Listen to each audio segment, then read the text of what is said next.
আজকে তোমাদের আমি গোবিন্দভোগ চালের পায়েস আর করে দেখাবো হচ্ছে ডালপুরি। আর তার জন্য আমি নিয়ে নিয়েছি হচ্ছে যে এই যে আমি জল ঝরিয়ে রেখেছি হচ্ছে এটা গোবিন্দভোগ চাল। আর তার সাথে দেব হচ্ছে একটু তেজপাতা, তার সাথে হচ্ছে 1 কাপ পরিমাণ আমি রেখেছি এখানে চিনি, তারপরে রেখেছি হচ্ছে কিছু মশলা রেখেছি, আর হচ্ছে কাজু রেখেছি আর কিশমিশ রেখেছি। হ্যাঁ, তো বন্ধুরা আমি সামান্য এই উপকরণটা দিয়ে তৈরি করব আমি গোবিন্দভোগ চালের পায়েস। আর এই পায়েসের জন্য আমি এতে গ্যাসে দুধ জাল দিতে শুরু করে দিয়েছি, আর সেটা তোমাদেরকে আমি দেখাচ্ছি।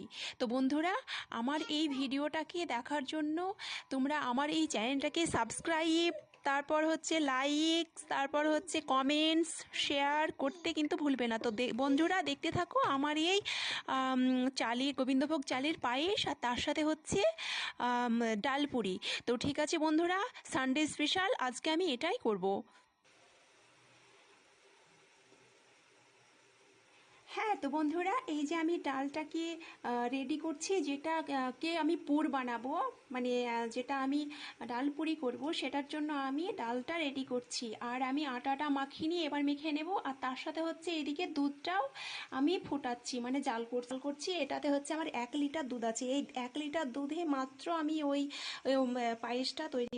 হ্যাঁ, তো বন্ধুরা আমার ডালপুরিটা এই দেখো তৈরি হচ্ছে, সুন্দর হয়ে ফুলেছে দেখো। আর তার সাথে হচ্ছে এদিকে পায়েসটাও কমপ্লিট হয়ে এসছে। তো আমি দুটোকেই নামিয়ে তোমাদের সামনে দেখাচ্ছি। ওকে বন্ধুরা, এর পায়েস এই দেখো এইভাবে আমি সাজিয়েছি, পায়েসটাকে এইভাবে আমি রান্না করলাম।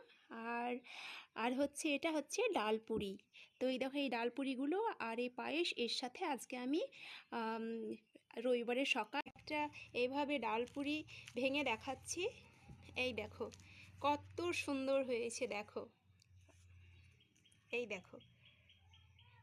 তো ঠিক আছে বন্ধুরা, দেখতে থাকো আমার এই ভিডিওটা, dal puri Sunday special dal puri and Gobindobhog চালের পায়েস। আর আমি কিভাবে এগুলোকে করেছি, এগুলোকে কিভাবে বানিয়েছি সেটা তো তোমরা দেখলে।